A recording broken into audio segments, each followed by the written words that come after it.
Welcome, one and all, to today's edition of the Metropolitan Youth Symphony Virtual Hangout. You guys, I am excited about this one. We're going to be talking with Raquel Rodriguez. She goes by Rocky Rodriguez. Rocky is just an extraordinary person and just a hero of mine and everything that she's doing. Of course, she's a soccer player. She's a midfielder with the Portland Thorns. She's also a member of the Costa Rica national soccer team. She's a fantastic player. She went to Penn State, where she had her collegiate soccer career. And I'm very excited to talk to her for several reasons. One of them is that I have huge admiration for professional athletes. And I know that at the Metropolitan Youth Symphony, we have a bunch of young musicians who are also competitive athletes. We have golfers, we have swimmers, we have soccer, we have track. And I have a lot of admiration for all of our students also who do this. It takes a tremendous amount of discipline, to say the least, to be good at a sport, to be competitive, and now to make it to the level that Rocky plays at is just absolutely extraordinary. So I'm looking forward to chatting with her and finding out all these parallels that exist between the discipline and the process necessary to perform music at a high level and everything that goes behind the preparation for a professional athlete such as herself to be able to also perform at that really high level. And let me tell you just a couple of stories before I play a video for you guys about Rocky. So these are just a couple of stories from my own life that involve sports. When I was in high school, I was a pretty decent basketball player, and I played in our school team with several friends, of course, and many of them are have been lifelong friends. But man, we didn't do well as a team. We were in a small school, and other schools had stronger programs. And whenever, most of the games, if not all, we played against other schools, we lost. But it was fun. I used to get very nervous also for these games. I wouldn't get nervous to play a violin concerto or a recital, but I would get so nervous before any of these games. But in any case, I was a pretty decent player, whatever the case may be, and I really, really liked it. That was my sport, and we would play in the afternoons. Later on in life, when I decided to get serious about the violin, and I started working with the Costa Rica National Symphony, I just decided to stop playing. Of course, this is nothing at the level of somebody like Rocky or many of my high school students who are really fantastic athletes. I really wasn't good at soccer at all. I was terrible at it. I remember this time that we were playing maybe intramural or PE or something. We were playing soccer and there was an audience, and I was playing, as part of a team. And I think I was playing forward, and one of my teammates made a really amazing play, and then he crossed the ball over to me. And here I am in front of an absolutely empty goal. Goalkeeper, who knows where this person was? It was just me and the goal, and maybe I was, I don't know, 15 feet away or something like that, and I kicked the ball and I hit it right in the post, and it just went out of bounds. So it was kind of embarrassing, but that sums up my soccer career. More recently, here in Portland. Here in my neighborhood in Portland, a neighbor organized a kickball game, of course, before the lockdown. And it was maybe August, September. Beautiful summer day. We all went to the park here down the street, the Bloomington Park in Lentz, Southeast Portland. And, people were grilling out, and it was really wonderful. And then we started playing kickball, and then it was my turn to kick. And they threw the ball, and my first kick, I just missed. Like, I did not make contact with the ball. And then my second kick, I kicked the ball so poorly, like with my big toenail, that I did quite a number on it, and I was limping for about a week or so. So that's me when it comes to kicking spheres. Okay. Now, on that note, there's a video that I want to play. It's a 5-minute video that is a great introduction to Rocky. And after I play the video, we will call Rocky on Skype. So here we go.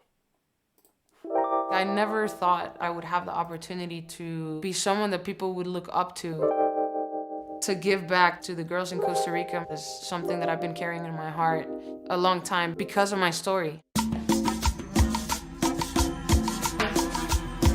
Black Lion.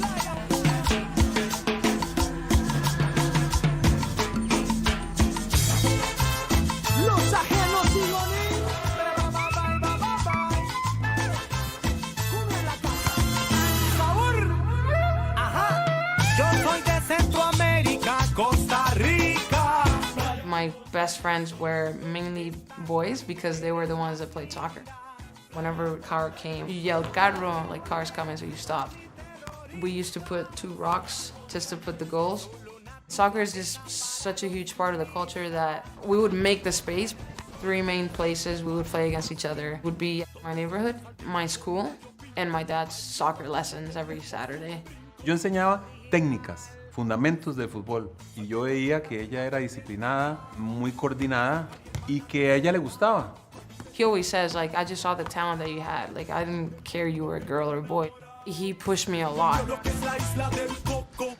They always make it a point to remember how hard it was to make it to national team, to keep that passion alive in me, because if you take things for granted, you lose what makes it special.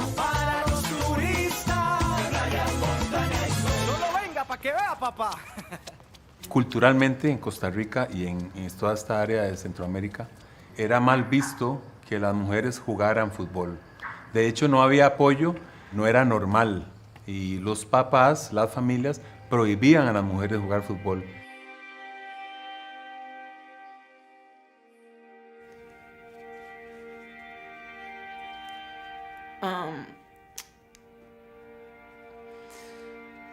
Yeah, I would get, I would cry all the time in anger or frustration or just by myself.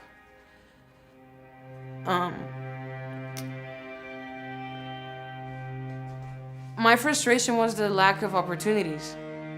I just couldn't understand why we didn't have the same resources as the men. And I couldn't understand why people wouldn't come to watch us play. As you grow up, men just get a little more than women, and then we would go out train just like they did, and they had their locker rooms. We would have to go to the public bathroom to change. I wanted to play soccer so bad that even at a certain time I was like, well, I wish I was a boy then. I also realized that maybe I was born with a purpose. There were other women who were born way earlier than me, and they even had less. They were just as passionate as me, and I just happened to be a little luckier than they were.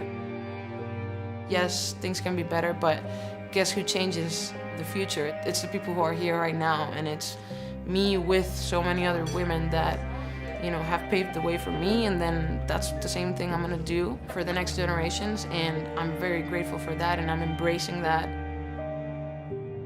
I was so focused on what I didn't have, and that steals the joy from what you do have. I can be at peace with myself in the fact that I'm doing everything I can to change that.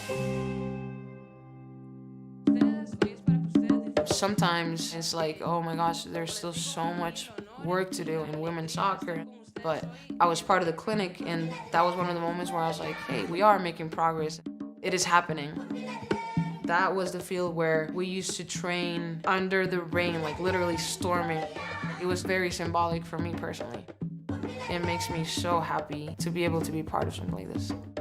I'm just a soccer player, but at the same time, I never had a Costa Rican soccer player that I would look up to. A lot of the girls wanted to take photos with me, or they wanted me to sign their shirts or a piece of paper that they brought. They kept hugging me, which I'll take it, you know, free hugs. They seem starstruck. I don't know, I feel weird saying that. Anything that's gonna empower girls to do what they wanna do. It takes passionate people to do things that aren't easy. I'm so grateful to have been part of that group of players that have been changing little by little the story of women's soccer.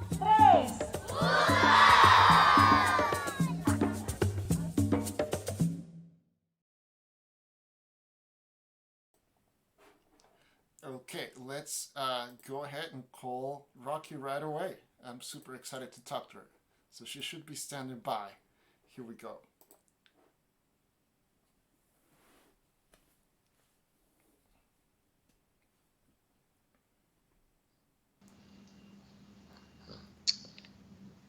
And there you are. Hello. Hi. How's it going? Oh, I like your hat. Thank you. I went full Costa Rica for this. You see this also? Oh, yeah, I can see it. Yeah. These are from Sarchi. We got them last time we were there a couple of years ago. And of course, I had to wear my Costa Rica hat. Of course, yeah. How's Proud it of Costa going? Rican. It's going well, you know, in quarantine, but here we are. Yeah, yeah. So we were just watching your video, the New Balance video. Oh, yes. You're so cool. And you're so inspiring. And so, can I ask you something like from the beginning here? You are obviously a role model for a lot of people, and especially young girls, right? Is this something that you're always sort of conscious of? Is it like when you're on the field and you're playing? Is that something that's on your mind often, or do you kind of forget and then you go like, oh yeah, like this is kind of crazy? Honestly, like I'm pretty conscious about it mostly when I'm in like interviews or like once I'm not playing, I'm pretty conscious about it. Once I'm in the game, I'm like zoned out. I'm in the game, but even then, like I know that we're being either televised or there's like girls watching in the stands. So I try my best to have I'm just aware of it, but I have my moments of like I'm not a great role model, but I try my best. Well, and I suppose that I should tell people how you and I connected in the first place. Of course, we're both from Costa Rica, and you now play for the Portland Thorns, and you started with them in January of this year, right? Pretty much, yeah. Yep. Basically, I used to play for Sky Blue FC, which is the team from New Jersey. And I played there for 4 years professionally, the past 4 years. And I was traded from Sky Blue to the Thorns in, January was, I think, made public. Right. So, yeah. And then so you go into training camp, and then all of a sudden there's a pandemic. Is that basically what happened? Basically, it had been about 2 years since Portland Thorns had been having the conversation with Sky Blue to trade me. And when it finally happened 2 years later, there's a pandemic. Never Right. happened before. And here we are. I haven't even trained with my teammates. You're sheltering in place. You're being good. What's that? You're sheltering in place. You're isolating. Right, exactly. Yeah, Haven't yeah. even worn any Portland gear. It's all good. Yeah. Oh my God. So, we have a friend in common, and that is well, actually several. We found out, but originally our friend Jose Andres Valerio, who's my very, very good friend, also a violinist, plays with the National Symphony in Costa Rica. He connected with you on social media, and eventually you and I connected. Um, and Ricardo and Jenny are also common friends here in Portland. And I mean, this is my fourth year here, so I haven't been here that long, but there is a really amazing Costa Rican community here in Portland that right now you're stuck in your apartment, so you can't really get to know them. Uh, Right. but there's also a really, really amazing arts community in Portland. And as you know, I work with the Metropolitan Youth Symphony, and we have, more than 500 students of all ages and backgrounds making music together. And the reason why I wanted to talk to you, and I was telling people this earlier, I have so much admiration and respect for professional athletes for many reasons, but one of them is just the discipline and the sort of constancia that you need to be able to succeed as a professional athlete. But let's go way, way back. We watched the video and we learned a little bit about your background. But so you grew up in Costa Rica. Your dad was a professional soccer player, right? So Yes. take Yep. us way back. Take us way back. Okay, I'll take you when I was born. But yeah, I was born and raised in Costa Rica. Um, I only have one older brother. He's 3 years older. And then I was born. Both my parents met in college, and they were both studying like physical education. So they were both athletes. But my dad he used to play soccer professionally. He played with the national team a little bit, not a lot, but he did. And so he's so passionate for soccer. So of course he had two kids, and at one point when I was like 4 years old, he got asked by a group of mothers to if he could coach their children. So my dad brought me and my brother to those escuelita de fútbol, it was called. So my dad would give like lessons every Saturday morning, and that's how I was sort of introduced to the sport. And I was 4 years old, about 4 or 5, and I started to like it. I was good at it, sort of. I guess if you start that young, it's a great age to start a new skill. So I trained with my dad. Taught me the skills and the basics of soccer from that age all the way until I was 11 years old. And at that point, well, 10.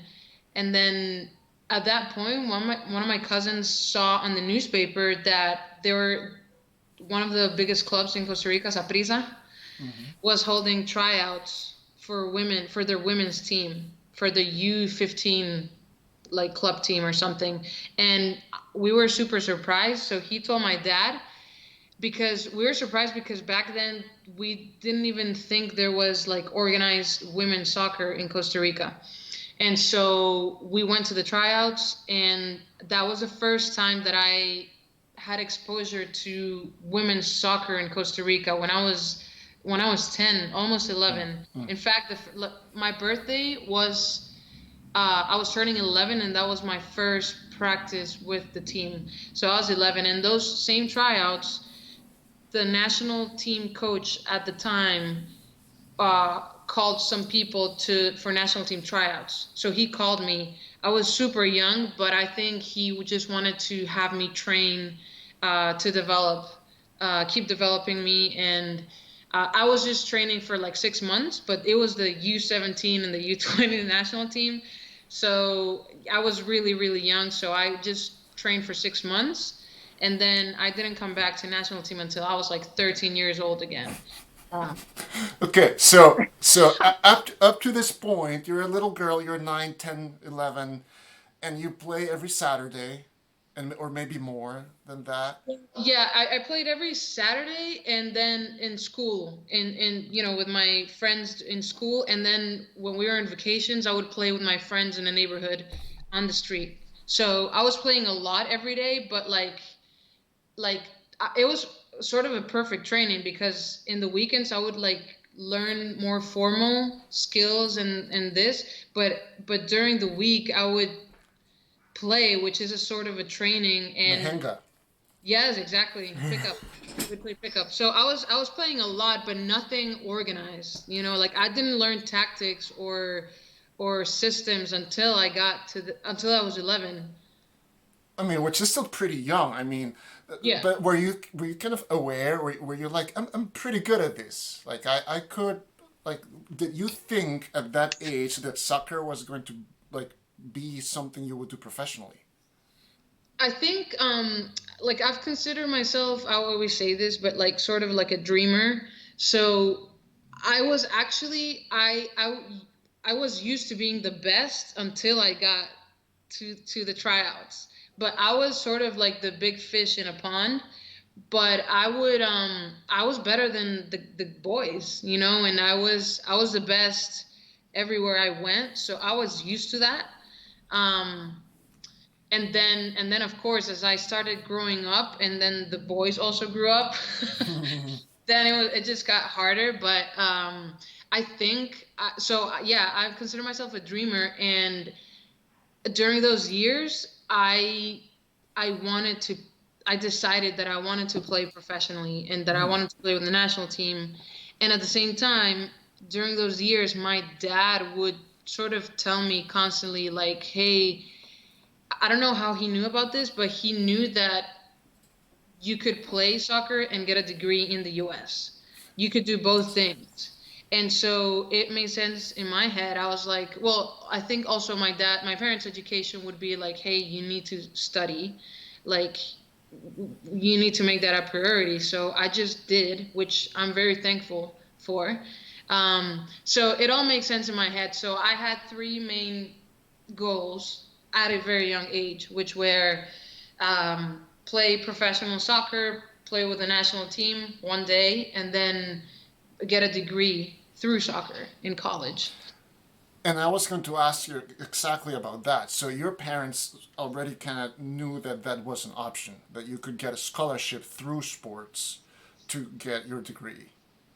Exactly, exactly. And I have to ask my dad actually about that, because I don't know how he knew about it. And I think around those years, like the US has had three professional leagues. So the one that exists right now is the third one, but there were two previous professional leagues. And I think around those years in the 90s was when it all was sort of like, it was new. So I'm sure in Europe they also had those things, but Europe is too far. So I don't know how Right. my dad got to know. I think he had friends in the US too, who would tell him. And so we didn't know the details. All we knew was that if you were good at soccer or at a sport, you could come to college and they would pay for it. Yeah. Yeah. Yeah. So, okay. So I want to ask you about that process actually. When, right before you started your collegiate career or your undergrad. But before we do that, uh, you sent us three statements to play our game, Two Truths and a Lie.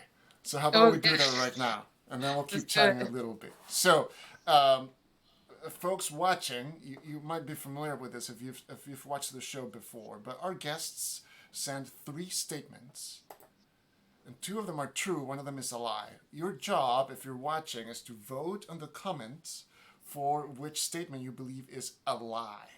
And we're going to reveal those right now. And actually, I'll just go ahead and read them in order. So, as I put them up on the screen.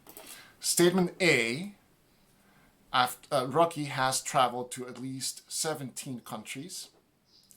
Statement B, Rocky has never broken a bone. Statement C, Rocky's feet size is 8 women. Okay, so those are up on the screen, and everybody watching, go ahead and vote for which one you believe is a blatant lie. And we're gonna leave those on the screen for a little bit. So how was your process to? So you went to Penn State, right? I did, yes. Were you recruited by them? Did you apply to a bunch of schools? How did that work? Okay, yeah, that's a long story. But basically, so I, okay, so I wasn't sure of how anything worked in the recruiting process. I really didn't. So when I was in the U20s, I was about 16 years old, but I was playing with the U20 national team. Um, we were invited to a tournament in the US. I'm not sure if people here are familiarized, but there's a program, I guess. It's called like the ODP. I don't know what they stand for, but it's a program across the US, and it's divided. There's like four main regions, um, and it's divided geographically. So they were holding a tournament and they invited the Costa Rican national team. So it was the four teams from the ODP regions and us. And it was for Thanksgiving. They do that every year. And our Penn State head coach, was the head coach of one of the regions back then. Mm. So that's how I got exposed to Penn State. But had that not happened, I don't know what I would have done. Like I think up until that point, I was sort of praying and just waiting for that opportunity to come up somehow in my career. I knew that with the national team, I had to, like, someone had to see me, whether it was a college or at least a professional team, like that sort of stuff I didn't really have control over. But I knew that I had to be ready. So I would train really hard. I knew that my grades had to be the best I could have. Um, so those two things I was aware of. So I was like literally every day it was a lot. Like with national team, I was with the U20s and the full team. So that meant traveling a lot because of the tournaments. That meant missing classes, and I had to somehow keep up with it. So the difference, I think, between the Costa Rican culture, and I don't know, maybe you can say this as a musician too, but the difference between the Costa Rican culture and the US, I think maybe the system in Costa Rica doesn't really help you to do both things, like at a high level. I think, like, I had to, at least my experience, I had to like find for solutions myself, because there's no law that necessarily helps you. There's no system. Like now, I think schools are starting to realize, like, sports is good, right, for students. Extracurricular activities are good, but I don't know. Back then, like, my school um, supported me because they would grant me the permissions or whatever I needed, but I still had to have like a minimum of grades. Like, if I would go down, because I also had a scholarship at the school that I went to. That's how I learned English. So What you it got was to? just a lot of pressure. What was your high school back home? It's called International Christian School. Yeah. Okay. Yeah. I You know know of it? it. Yeah. Yeah. I mean, I know Really? of it. Yeah. ICS? I mean, I grew up in Costa Rica. I mean, I did my undergrad in Costa Rica. So, yeah. Oh, cool. Yeah. Anyway, so the point of this whole story is, like, it was a lot for me to be ready for that opportunity, but I just somehow was betting on that. Like, it Mm-hmm. was like all in for me. It helped that my parents supported me a lot. But so when the opportunity came, I was like, oh my gosh, this is it. Like, this is great. Um, because we knew nothing about it, like, me and my dad would go in, like, to Google, and we Googled Penn State. Like, we were like, I think this is a good school. Like, this is a big school. Yeah. Yeah. I think this is a big school, and like we started to do the programs. My coach at that time also, she now was part of the U.S. women's national team, the Olympic U.S. women national team. They won the gold medal in Beijing. So she was part of their staff. Cool. So I knew it was big time opportunity, and it was better than I even could asked for or even understood. And Penn State was top 10, their team. Yeah. You know, they had never been NCAA champions before. So I don't know. I just thought it was a great opportunity, and then I took it. That was everything I had been preparing for. Yeah. And so you get to Penn State, and did you have to declare a major, or did you have already something in mind? Well, also, I do have to mention, sorry, before we even talk about that, I was offered a scholarship, but the process for me to be eligible and play was a whole nother story. And it was an odyssey. Like, I had to have all the credits, and the difference of schools and systems was really tough. Like, I was really close of not being eligible and not being able to travel. But Mm. anyways, that somehow it happened, Yeah. and now Yeah. we are here at Penn State. Freshman year, I came. I wanted to be at one point like a exercise physiologist, which is basically like a scientist of the human body. Yes. Um, because it was so cool. It's really amazing. I think like I love the human body, but I didn't take chemistry in high school. I only took like biology, so I didn't have the basics for those classes. So I got really scared. I just felt like I couldn't do it. But then I was like, I definitely want to stay in the sport.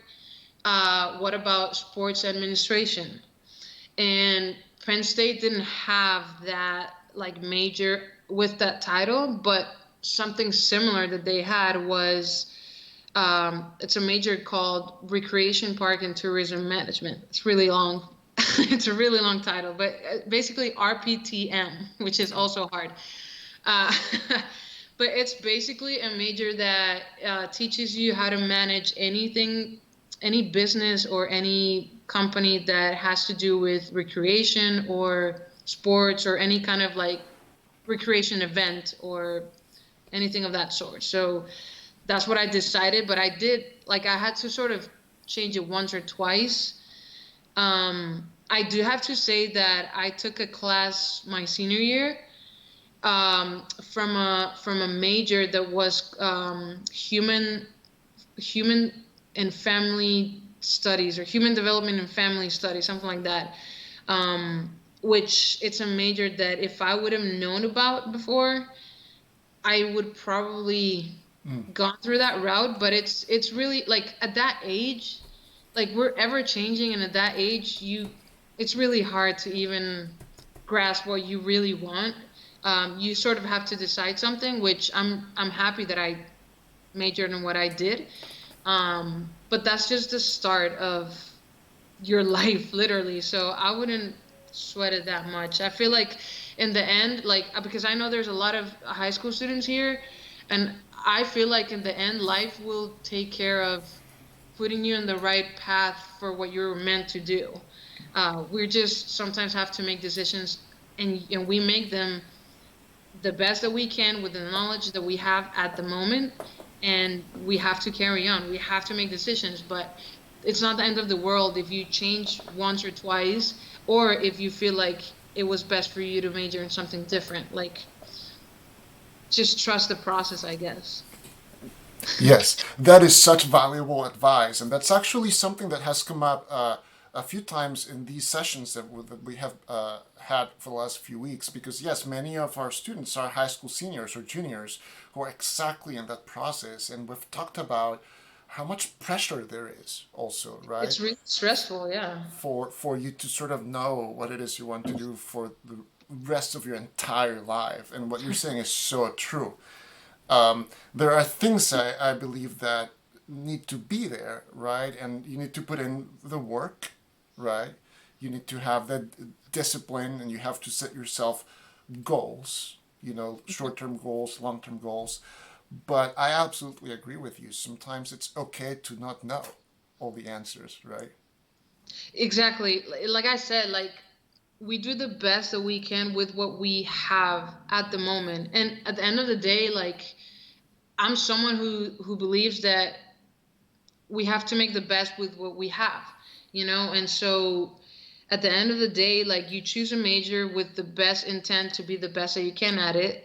But it I don't know, like it is a very stressful time where you sort of have to decide. You even have like a year or two to really decide what you want. But yeah, like you make a plan, but life is not, it never goes how you plan it. So leave some space for flexibility, yet, try to do the best that you can. Yes, I love that. Okay, now one thing I wanted to talk to you about is your social media. So uh, specifically your Instagram page. You're doing, or you have been doing something, a series of short videos called Seeds, right? Seed of the Day. Will you talk about those and what was your original intention with them? And just tell us about those. Um, yeah, like originally, I'm gonna tell you guys how it all started.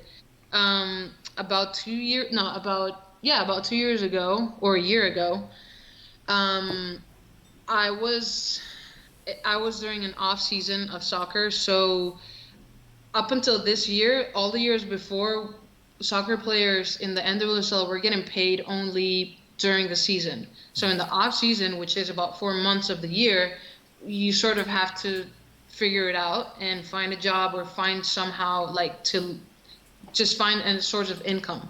So here I am with my first job ever, and I'm struggling a lot with just handling things and just just having a lot of struggle internally and mentally and stuff like that. So I one day decided to, on my Instagram stories, just, I'm someone who tries to find a lesson or a reflection, just the bright side of things from any experience, especially if it's unpleasant.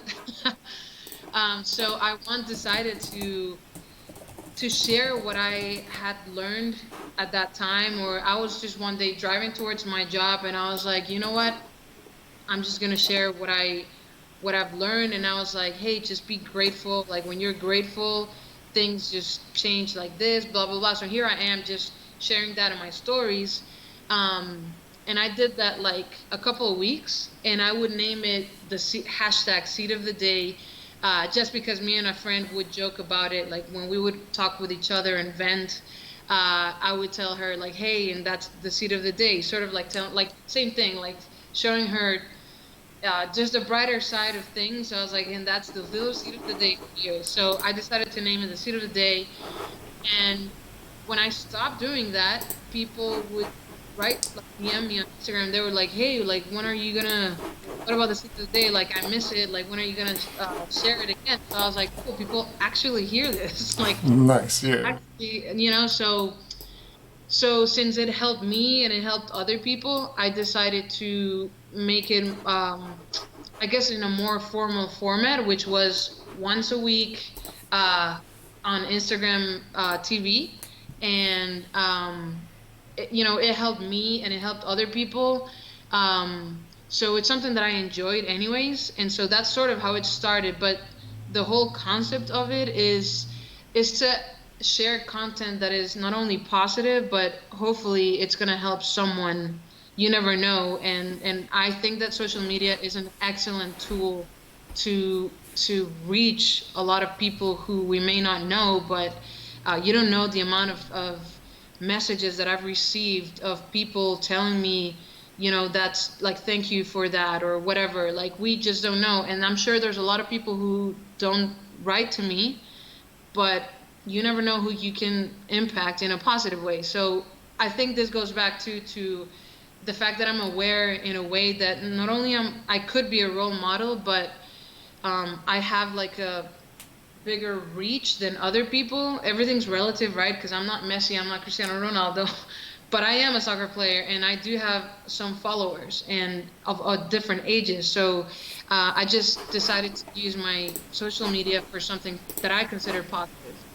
So Yeah, that, you yeah, you only have 54,000 followers, no big deal. And by the yeah, way, your Instagram handle is Rake_Rocky, right? yes. Okay, Oh, so yes. I've put that up on the screen so people can see it. So, Excellent. and what I believe you will share with us now, how many seats have you done? Okay, yeah. I've done 41 seeds of the day up until this date. Okay, and you do them in English and in Spanish. I do them in English and in Spanish. That's amazing.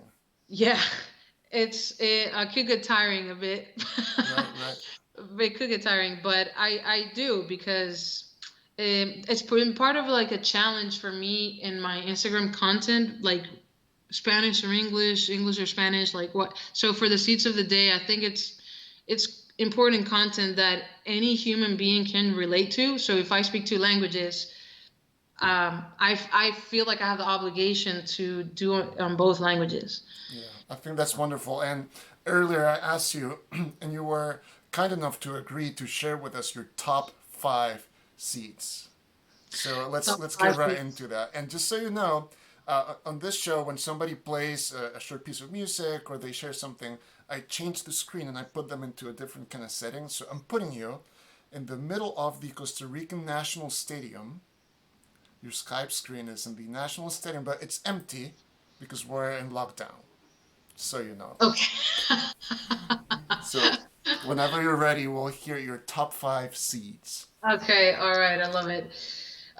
Okay, so I'm just scrolling down my Instagram TV because that's where all the seeds are. So the very first seed of the day, it's a really important one for me. It's one of my favorite because in there I sort of explain what it is. And the first topic, I called it the extra mile because, in my life experience, I think that going the extra mile, you need to have like a purpose. It's not easy to go the extra mile when you're not intrinsically motivated. So in here, I just talked about how we need to find our fire in a way, like find our why we do things. Because when we do, or if we do, we have sort of like a direction. We know where we want to get, and so we have a direction. We have like a, you know what I mean. So that extra mile, so that purpose is going to help us go the extra mile. So that's sort of what I meant by that, and I think it's an amazing lesson for us to go back to. All right, so that's one of my favorite. I'm gonna jump right into seed number 9. Okay, I called it seed 9, 2 options, 1 answer. Okay, sort of, but during this time, I was having just a lot of like philosophical questions and like sort of like existentialism questions, and I was like, you know what? I was like, why do I have to try my best in life? Like, why even try? Like, what's the point of life? But I love this seed because in all my thoughts and in my own digging, I came to the conclusion that, you have 2 options, whether you can give up in life, you can literally give up on anything that you do, or you can try your best at it. And I was feeling uneasy about, I don't even remember what, but I just came to the realization that if I give up, that's not going to solve my problems or my uneasiness. Literally, like, I was like, what if I just stop living, or something? Right. So I was like, that's not going to solve anything. That's not going to take away my pain or whatever it is. So I was like, the only answer is to keep trying and to keep going. And that at least will bring some sort of, at least you're trying your best, and you're not going to regret that sort of thing. But yes. Maybe listen to it. It's going to be better explained. So that would be number 2. I do want to go back to seed number 2, okay? Back to seed number 2. I spoke about habits. Habits, it's amazing. Like, I think it's so important because that's what's gonna, in the long run, determine your success. And of course, success is very relative, but I think that the habits and what you do regularly throughout time is what's going to make the difference later on, you know. And things that matter and things that will stay with you take time to develop. And the things that, like, it's habits what will get us through, you know. And habits can either destroy you or can build you up. So it's overlooked, but habits is, I think, the secret of success to some extent. Let's see, two more. Let's see. Two more. I don't know if I'm talking too much. I feel like I am. No, this is like, and people are commenting right now that they look forward to this every single time, your seeds, and I think this advice translates so directly to musicians, and I'm to really anybody who's pursuing and challenging themselves to do something and to bring themselves to their goals. Okay, I have another one that I really like. It's seed number 24. I titled it, "So Who Cares If You're Scared?" Okay, so I just spoke about how sometimes, like, the emotional feeling of being scared, it's normal. Every human being will feel that. But the problem with that emotion, I feel, relies on whether it dictates whether we do something or not. You know, like, a lot of people don't dare to do things that they would want to because they're scared. And I think that there's a difference in just feeling the emotion and yet you still do it and you're scared, but you do it. You know, and so I think that sometimes we have to believe in ourselves or take a leap of faith in something. I remember I was terrified of leaving my home because I'm very close to my family. I'm a homebody, and this is just one example. But I was terrified to go to Penn State, but I knew that that's what I wanted. That was one of my dreams. Was I scared? I was scared to death. I was in the plane crying on my way to the U.S. And I was reading letters and stuff, which was the biggest mistake. I don't know why I would do that. I don't know why I was like such a, yeah, but the point is I was so scared. In my freshman year, I had no clue if I was going to survive my 4 years there. But I did it, you know, and I feel like that's, you know, that's the difference between a lot of people, you know, and there's nothing wrong with feeling that, but I think how we react to it is what matters. Yes. Right? So great. That was number 4. That was a really good one. And then let's see. You have to make a book with these. You know what? I've thought about it actually. Yeah. Well, there's a one that where is it? Oh, this one. See 29. I titled it "Adapting to Change." Okay, but this was born from a documentary that I was watching about, you know, like those like documentaries about like the ecosystem. It's like sort of Animal Planet, like, so it's about the ecosystems and the different landscapes. And I was watching one of these, and there was a line that really stuck with me that the narrator said, and it was something like, you know, it was something along the lines that the only constant in these animals' lives is change. And I think that that's true of life. You know, I think that nothing lasts forever. Nothing is constant forever. The only certain thing in life is change.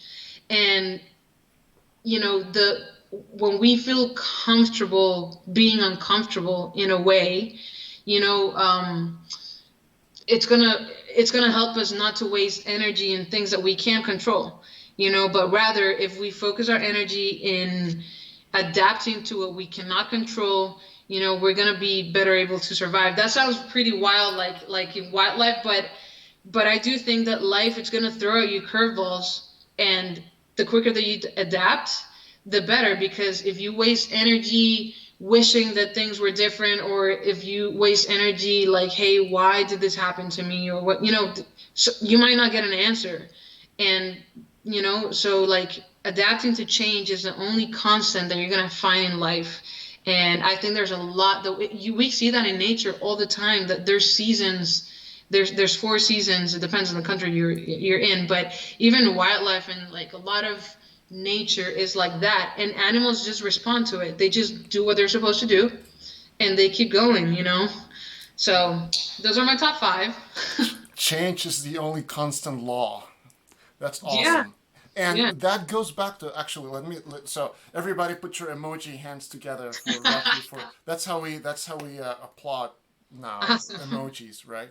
Um, but I'm gonna put you back on the main screen here, and that goes back to what we were talking about for young musicians and young people, young students. About that feeling and the pressure that they need to know everything right now. They have to have it all figured out, right? Like you're saying, in life, you will change, and that's okay. And again, you have to stick to your core and continue, hitting your goals and creating those goals, creating good habits. You were talking about habits as well, but things will change. You will change, and and sometimes it's gonna it's gonna make you afraid, like you were saying also, and that's okay. So I like how all of these really connect with each other. So thank you for sharing those 5. Now we have emoji hands now going on. Let's go back to your 2 truths and a lie. Okay, so I've put those up on the screen again, and a bunch of people voted, but I want to invite anybody who joined recently. There are 3 statements on the screen right now. One of them is a lie. These are about Rocky. So vote for the statement you believe is a lie. So I'll give you guys a few seconds, but in the meantime, let's go ahead and let's reveal one of your truths. Okay. One of my truths is that I have traveled at least to 17 countries. I actually think it's been 19. Do you want me to share those? Yeah, can you do that? That's crazy. All right. So I've been in Canada, the U.S., Mexico, Honduras, Guatemala, El Salvador, Nicaragua, Costa Rica, Panama, Colombia. Okay, that's 10. That's 10. And then Chile. And then Spain, Croatia, Italy, Germany, Switzerland.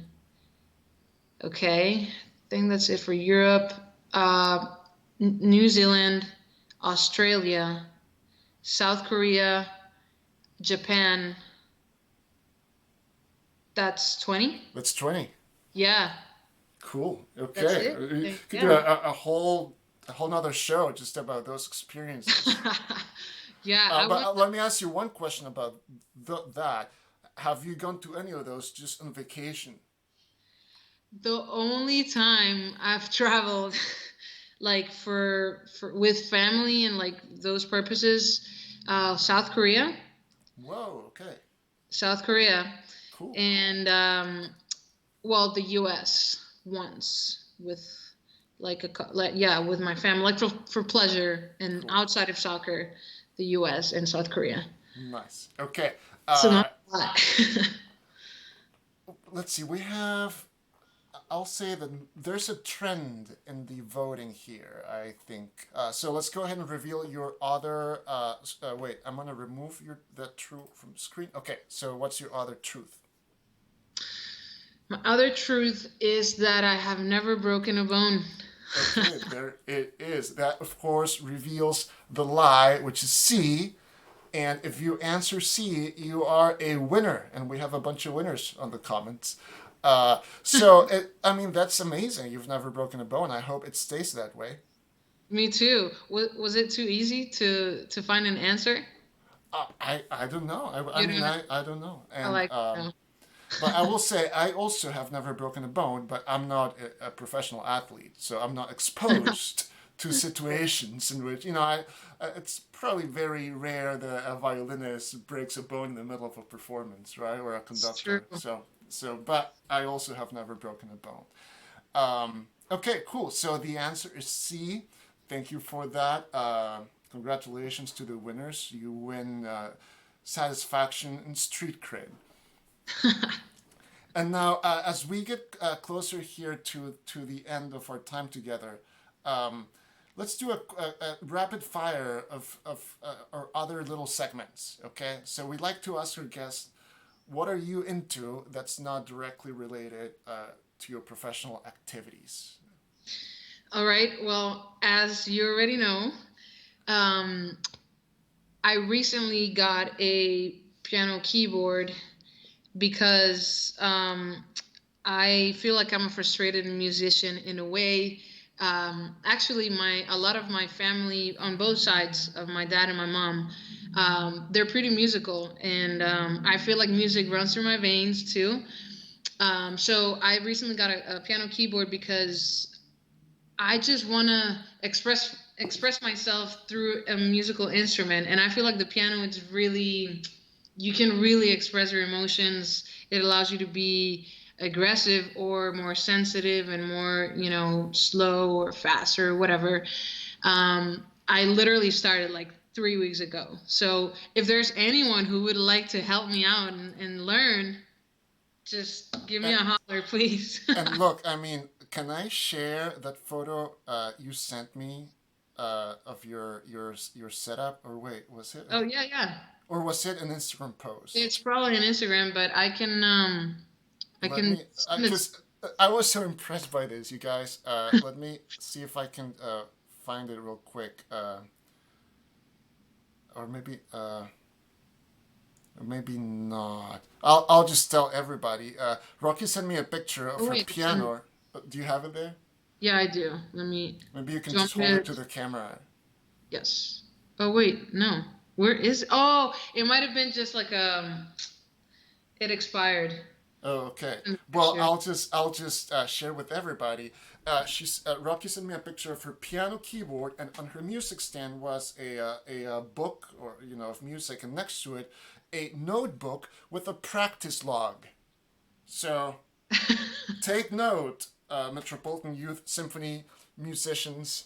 This is the importance of disciplined, mindful, goal oriented practice. Okay, and we all benefit from that. So I was so impressed when I saw that, and I'm sure that I mean, you will keep that up and you will continue making progress, just like anything else in life. So that was really cool. Awesome. Okay, next, let's do our say what little segment where you share something that even people who know you might be surprised to learn. Yeah. Well, I bet no one has seen this before, but I can clap with my feet. Whoa, okay. That's. I wonder if that's Instagram material. Content. Yeah. No, there's no videos. Well, my friends have videos, but I've never shown that on Instagram or anything.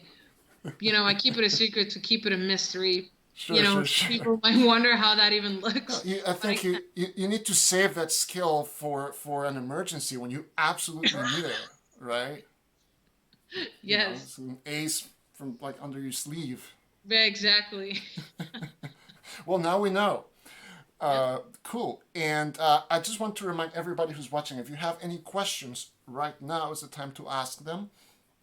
And otherwise, before we let you go, Rocky, our last little segment is called the plug.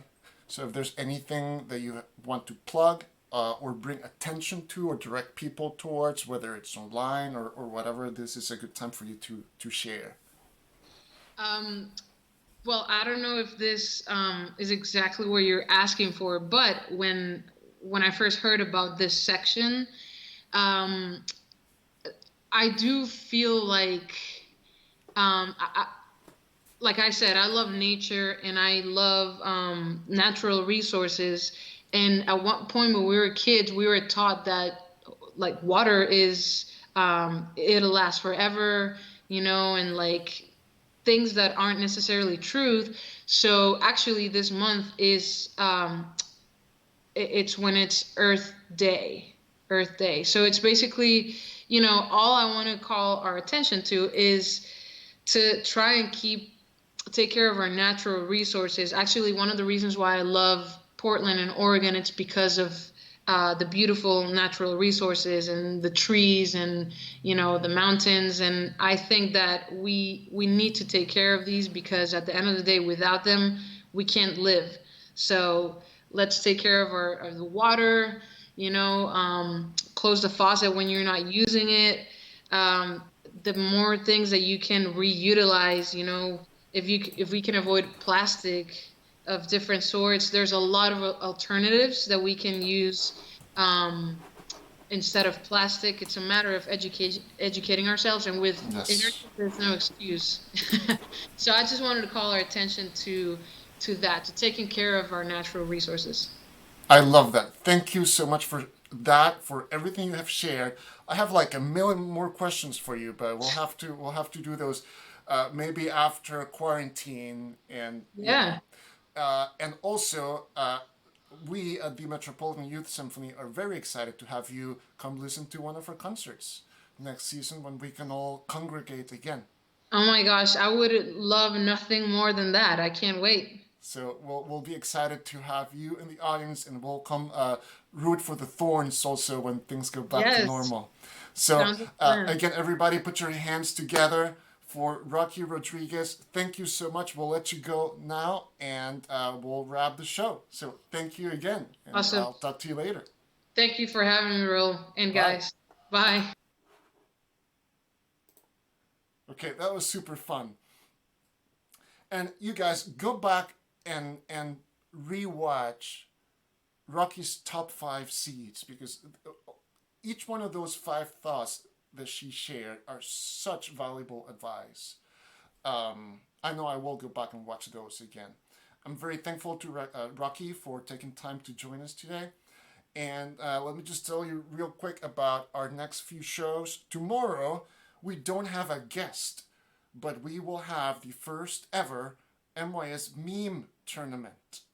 So MYS musicians are submitting memes in 2 categories: found memes, which they found on the internet, or original content memes. And we tomorrow at 4 p.m. Pacific time, we're going to have uh, uh, the best memes will go head to head, and people will vote in the comments for their favorite meme. And at the end, we'll end up with a champion. Actually, one for found memes and one for original content memes. So that should be fun.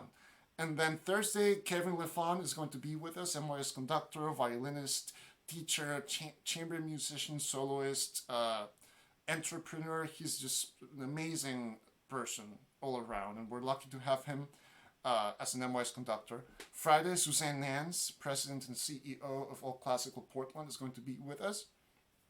And then looking forward to next week, Adam Eccleston will join us on Wednesday at 4 p.m. An amazing flute player, currently artist in residence for All Classical, works with Bravo, and he's performing all over town.